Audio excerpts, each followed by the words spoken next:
AGETcast, o seu podcast de direito tributário.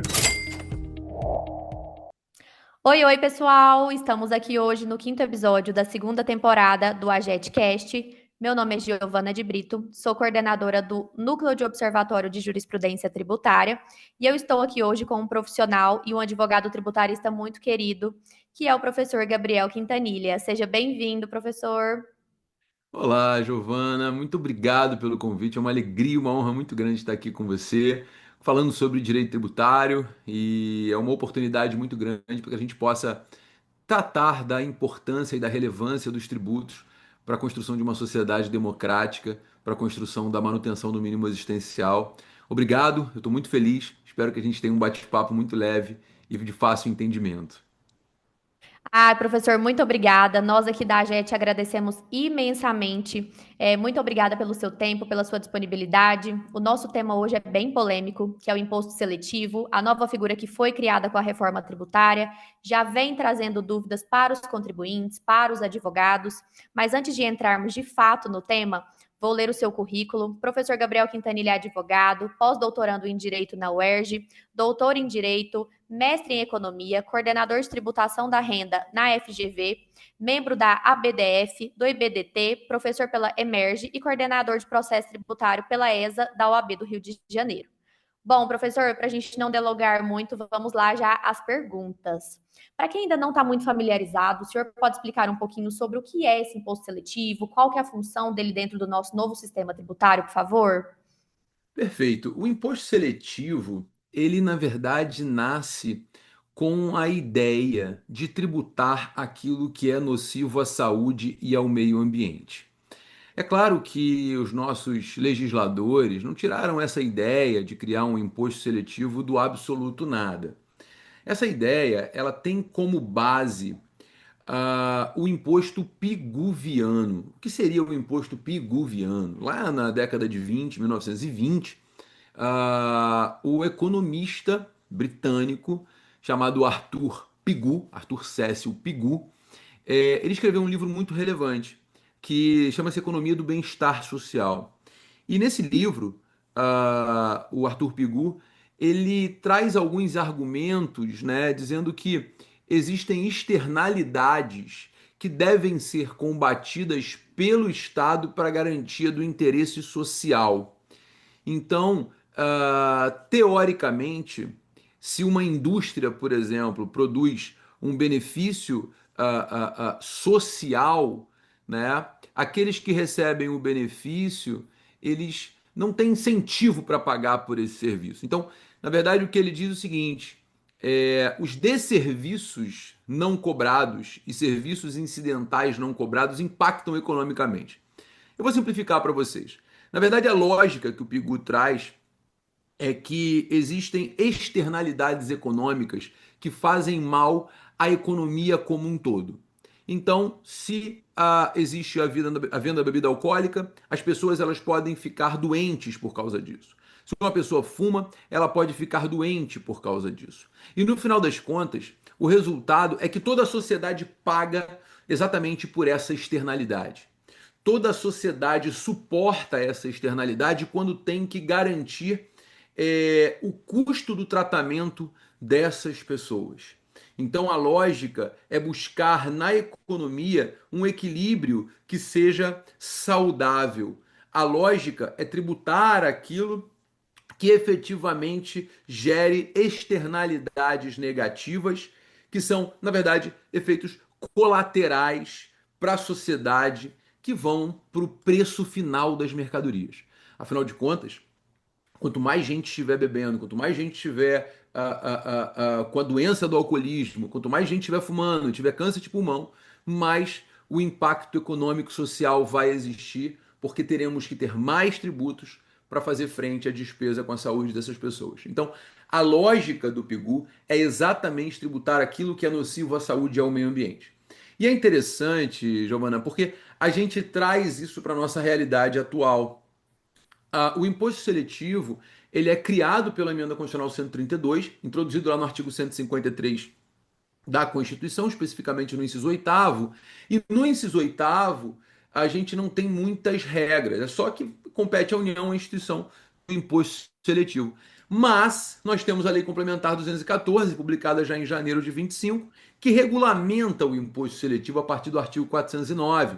E ele traz essa questão das externalidades. O que são as externalidades eleitas pelo nosso sistema tributário para serem tributadas pelo imposto seletivo, para serem encarecidas pelo imposto seletivo?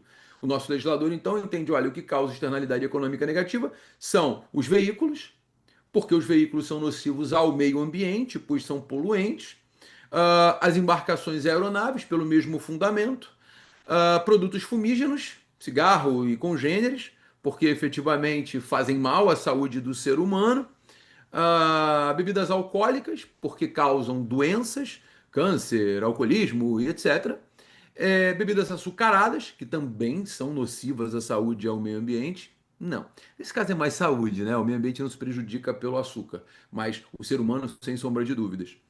E, além disso, a extração mineral, que é muito nociva ao meio ambiente, e os concursos de prognósticos e fantasy games. Concursos prognósticos são viciantes, né? Hoje, inclusive, já se debate no Brasil o vício em site de aposta e o impacto disso até nas relações de trabalho.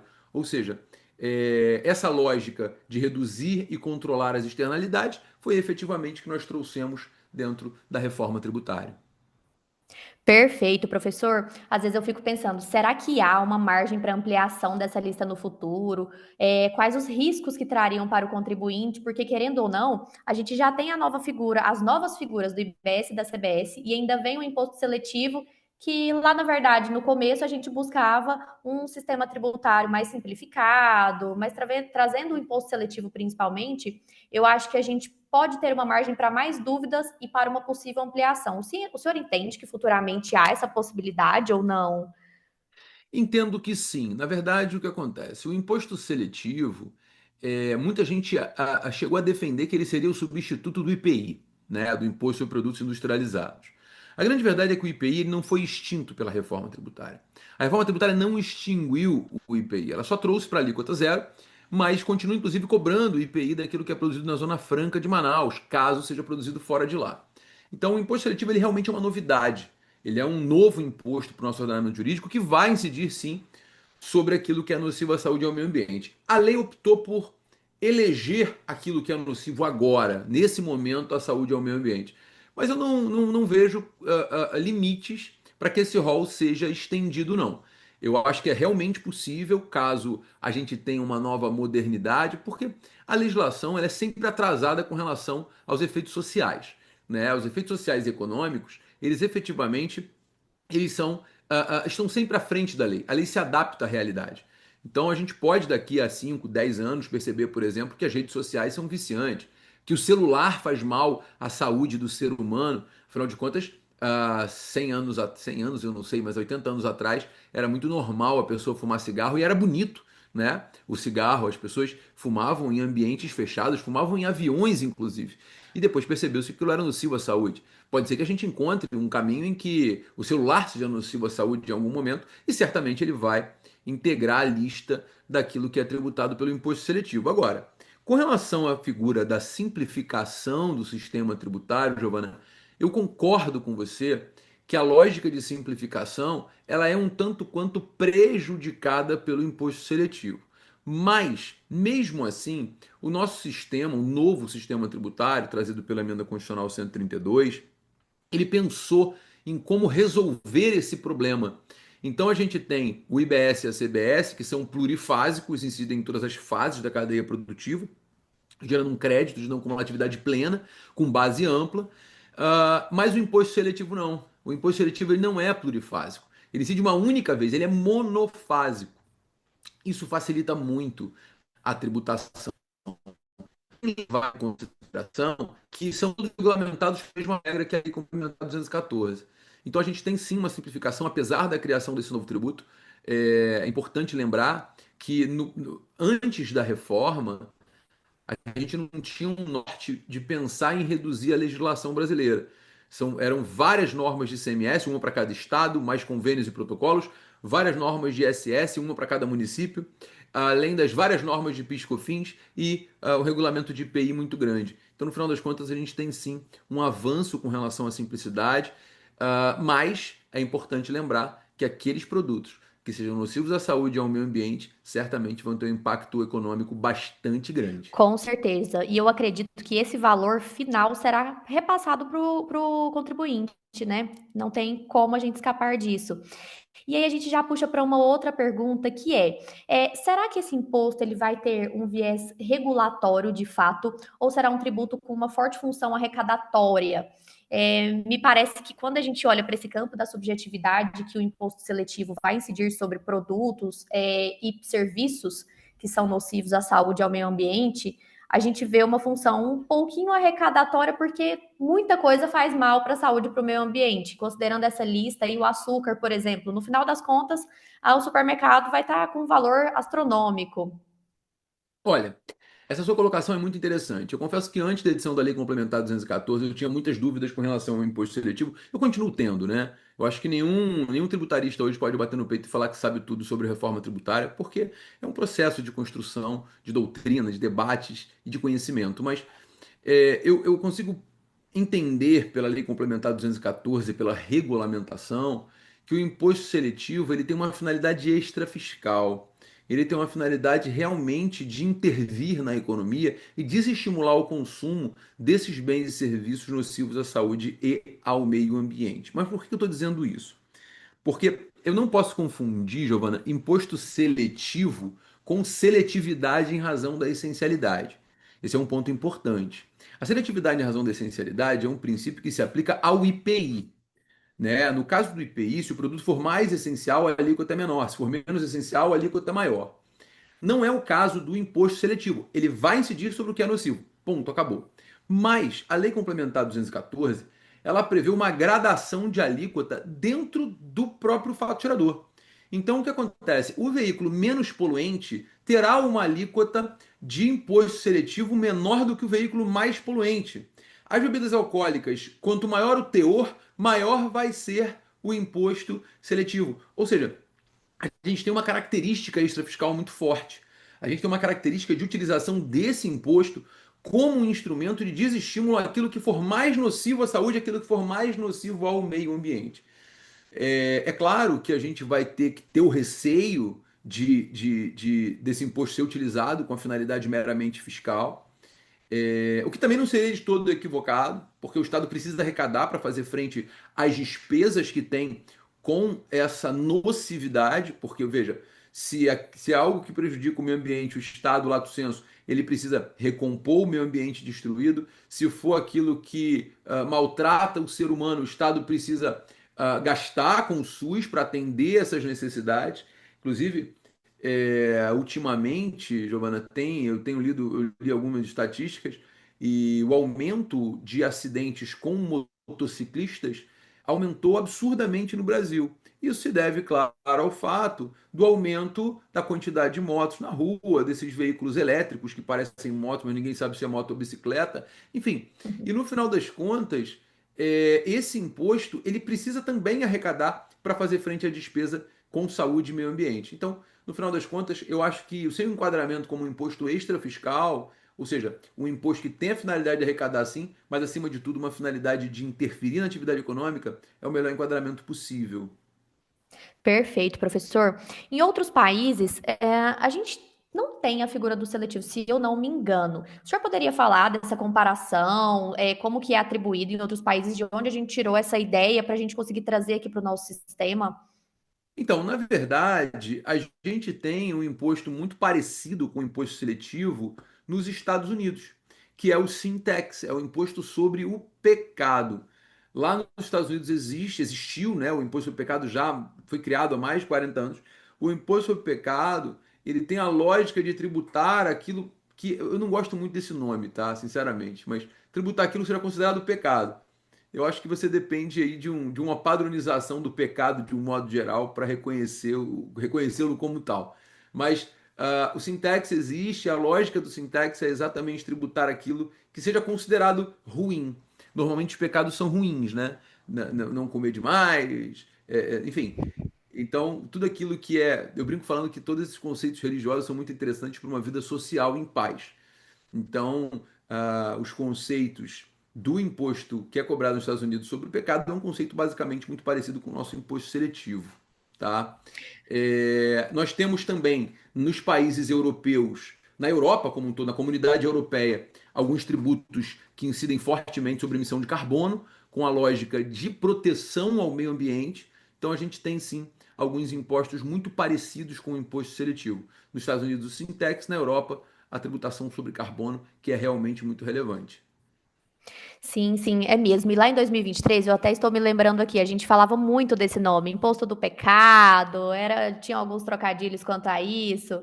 Bom, quando a gente vê aqui o IBS e a CBS, como que a gente consegue relacioná-lo com o imposto seletivo, professor? No seguinte sentido, além do IBS e da CBS, a gente ainda vai ter que fazer o recolhimento do seletivo? Vai ser imposto sobre imposto? Boa pergunta. Na verdade, o imposto seletivo ele vai ser devido basicamente no início da cadeia produtiva. Então, se eu estou importando um produto nocivo à saúde e ao meio ambiente, o imposto seletivo ele vai incidir na importação. Se eu estou fabricando, ele vai incidir na saída da fábrica. Então, ele vai ter uma única incidência e a partir dali ele vai ser repassado na cadeia produtiva até chegar ao consumidor final, né? Isso, obviamente, vai ter que ser levado em consideração. Mas a própria Lei Complementar 214, Giovana, lá no artigo 417, diz claramente que não integra a base de cálculo do imposto seletivo o IBS, a CBS e o próprio imposto seletivo, ou seja, ele não incide por dentro e ele não vai considerar na sua base de cálculo o montante do IBS e da CBS, tá? Então, no cálculo do imposto seletivo, eu não tenho IBS e CBS. Isso realmente é um critério muito interessante, porque no final das contas, a gente traz uma transparência maior no sistema tributário.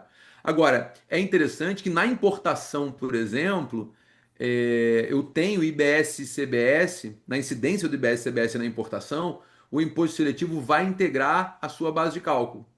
Né? O imposto seletivo vai integrar a sua base de cálculo. Isso é muito interessante. Então, no caso de importação, eu tenho imposto seletivo na base de cálculo do IBS e da CBS. Portanto, é claro que isso vai gerar uma confusão num primeiro momento, né? É claro que isso vai dar trabalho para as empresas que vão ter que recolher os tributos, que vão ter que trabalhar esse cálculo do tributo, mas no final das contas eu acho que é uma questão de adaptação, porque não é todo o sistema que efetivamente vai ser tributado pelo imposto seletivo, né? E é interessante você trazer esse assunto, porque ainda assim a gente tem simplificação. Olha que loucura, né? Ainda assim a gente tem simplificação. Porque no final das contas, é, a gente tem menos normas aplicáveis, menos entes federados cobrando, e no final das contas, a gente ainda vai ter uma transparência maior, porque a gente não tem mais o tributo incidindo na própria base de cálculo, que é o grande problema que eu acho dentro do nosso sistema tributário hoje, que é o caso do ICMS, né, que incide sobre ele próprio. Explicar isso para um estrangeiro, por exemplo, é praticamente impossível. Então, eu particularmente acho que como IBS e CBS não estão na base de cálculo do imposto seletivo, apesar da recíproca não ser verdadeira, isso vai trazer uma simplificação maior, sim, e um entendimento melhor para o nosso sistema. Exatamente. E me parece que o período de transição vai gerar muito mais problema do que de fato quando nós chegarmos lá em 2033 e o ICMS sair da jogada, porque a gente vai ter um tempinho gigante aí pela frente de transição. Então, se adequar nesse tempo é muito importante, né, professor?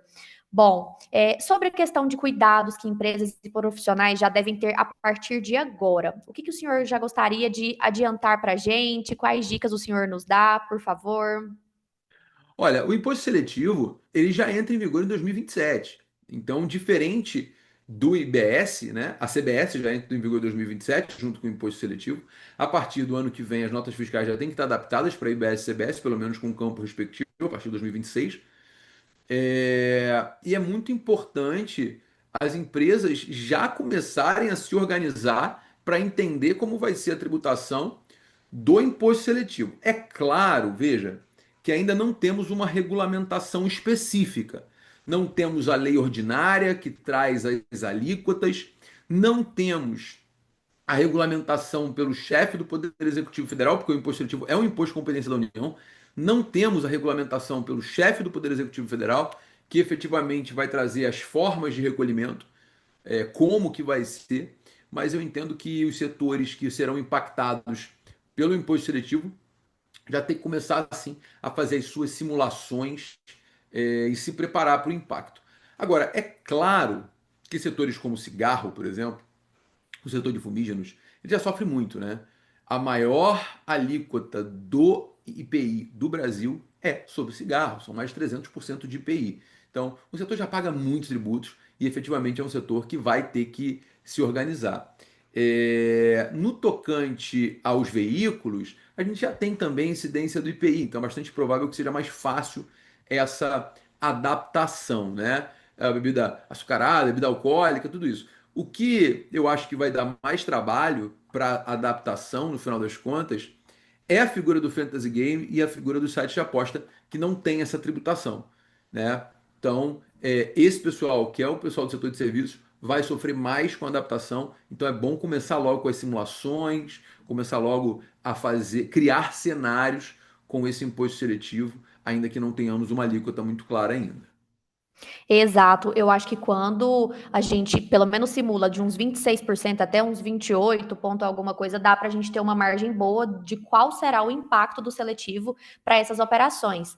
E assim, eu estava Mas aí lembrando você está aqui, sendo, professor, desculpa de interromper, mano, mas aí você está sendo muito positiva. Porque, veja, IBS e CBS vão ficar entre 26 e 28. Eu acho até que chega mais.